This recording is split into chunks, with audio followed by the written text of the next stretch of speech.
I'm going to look at just one match from round 6 of the Baku Olympiad, and that is the top of the table clash in the women's section between Ukraine and Russia. Obviously a lot riding on this match, not just on the chessboard but somehow politically as well. Both teams up to this point with 5 wins out of 5, the only 2 teams on 100% in the women's section. So let me see, I'm going to look at all 4 games. There were so many twists and turns in this match. It's very, very interesting, fantastic to spectate actually. So first of all, the first game to finish was Natalia Zhukova, representing Ukraine, against Alexandra Goryachkina, and Zhukova had a fantastic opening. You can see she is a clear pawn up here. She protected that pawn, and knight on e5 looking very stable as well. So g5 tries to undermine the position of the knight. And here Zhukova played knight d5. Looks very tempting. She could have just played g3, supporting the pawn on f4, and then after king f2, well, white just has a winning position actually. I don't see black fighting back at all. Knight d5 looks very strong, but it's a mistake. Knight takes knight, obviously threatened, and also maybe ideas to play knight b6 as well. And if knight takes e5, well, you can recapture with either pawn, and this is looking very, very promising for white. But instead, Goryachkina spotted a tactic, knight takes d4. Zhukova thought that things were going her way here, with rook takes knight, but after pawn takes pawn, you can see that black is recovering the piece because of that pin. The bishop comes into play. So the game went like this: knight takes pawn, bishop e5, and after this, well, there are so few pawns on the board. In spite of the rook's strong position, the bishop is very strong. Well, the game ended in a draw a few moves later, so big disappointment for the Ukraine there after such a promising start. So first game drawn. Okay, next game. This was amazing. Valentina Gunina for Russia against Maria Muzychuk for Ukraine. And Gunina is a very enterprising player, very, very bold attacking player. And this was an amazing scrap. So many of you might recall this opening, very popular at the moment, very popular for white, very respectable for white. Here, of course, you can play queen d2 and castles, etc. You might remember games in the Anand Gelfand World Championship match, for example, but it's a very popular system. d5, a little bit unusual, but it's very interesting to see the way Gunina plays this. Bishop b5 check. It's a slightly unusual line for white. Doesn't have a brilliant reputation. After bishop d7 it went queen takes g4. You can take on d7, but queen takes g4 played.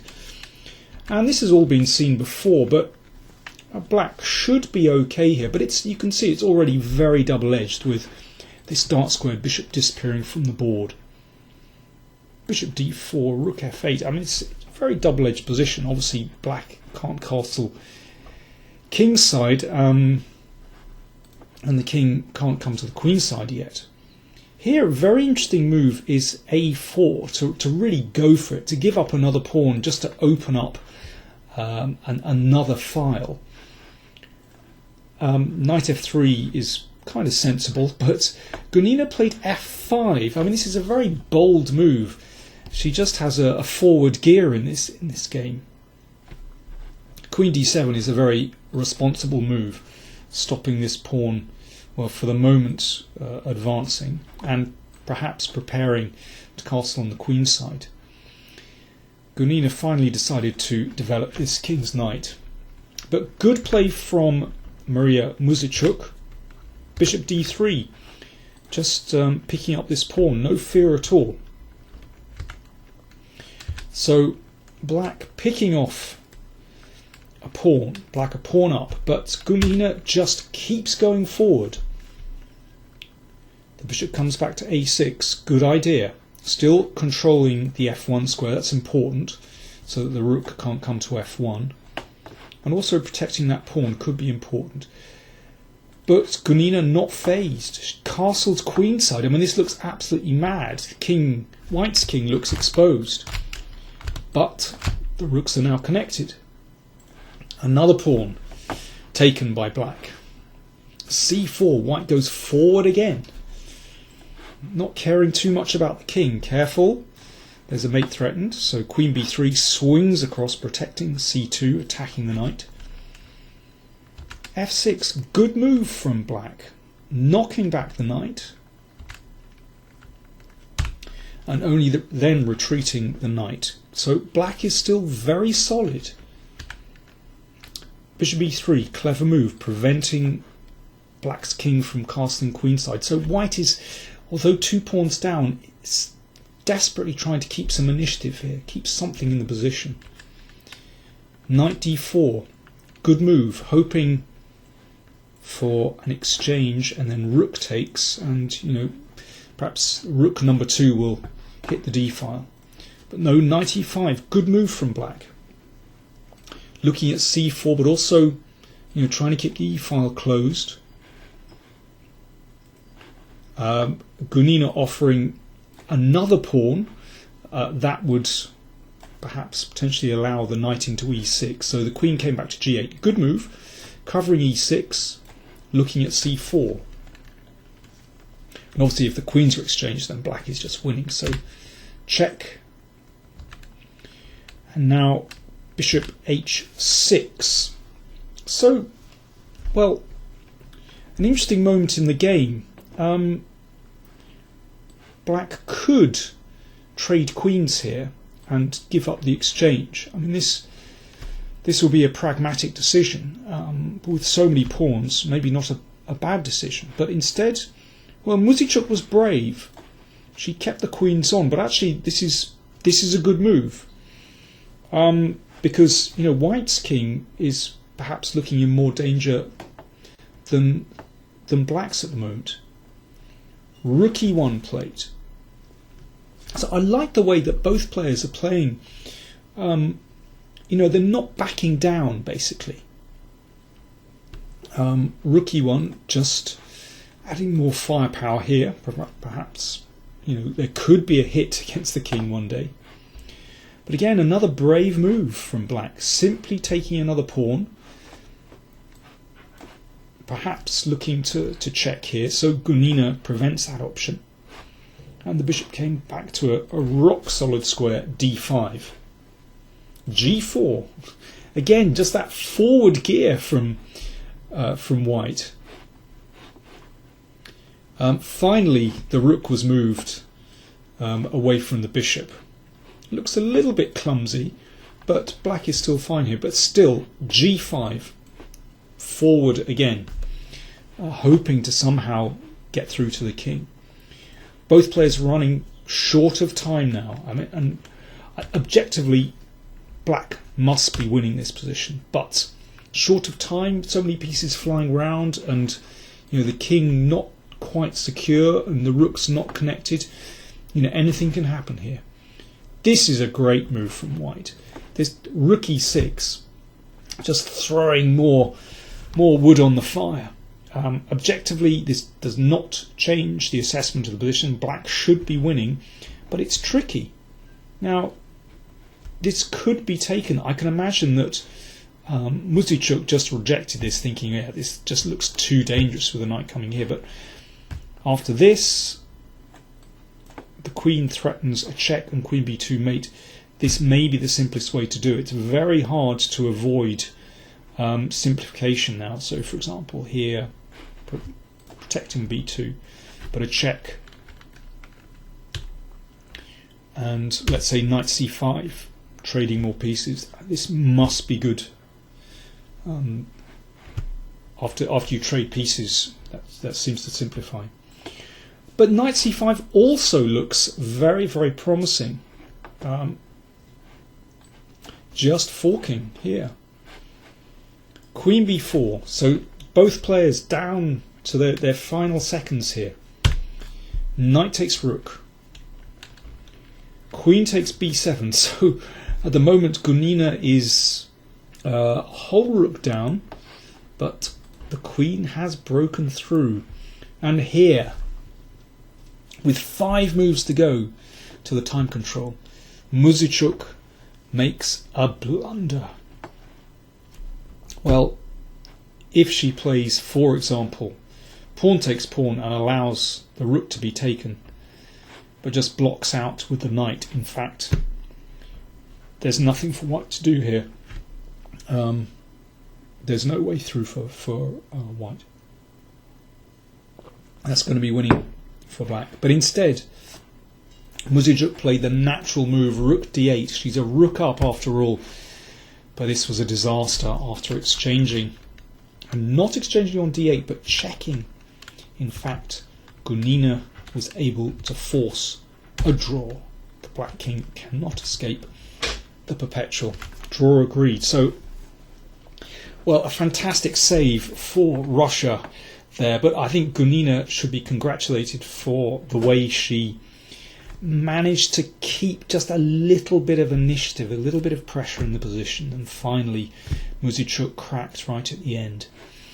So, 2 draws, that left 2 games going.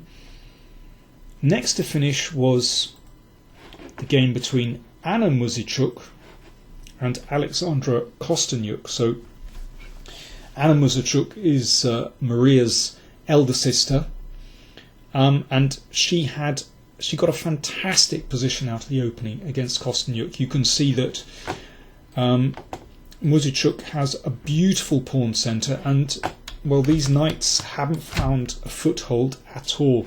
And here, white, after 20 moves, white broke beautifully with e5. You know, somehow this shows that there is justice in chess. You know, if you control the centre, then you control the board. e5 is a great move. If this is taken, then this opens up the d line, attacking the queen. Queen e6, rook d6 doesn't help matters. And if the queen drops back to c8, got to keep protecting the knight. Then e6 breaks communication, and after the knight drops back, then this is a disaster, threatening knight d6. So after e5, Kosteniuk had to play h5, protecting the knight, but after this simple move, Muzychuk won a pawn, and although the game lasted for over another 30 moves, in fact, Muzychuk never lost control and won very smoothly. So the Ukraine 2-1 up with 1 game remaining, and this was another pretty mad game. So Olga Girya, representing Russia, playing Anna Ushenina from the Ukraine, and Girya, with 1 move to go before the time control at move 40, has a winning position here. She played a very, very nice attack. You can see all white pieces in the attack, and if she finds 1 good move here, then black is completely lost. Queen g2 is the move, threatening simply to break through on g5 with either queen or rook actually, and then the bishop is going to drop.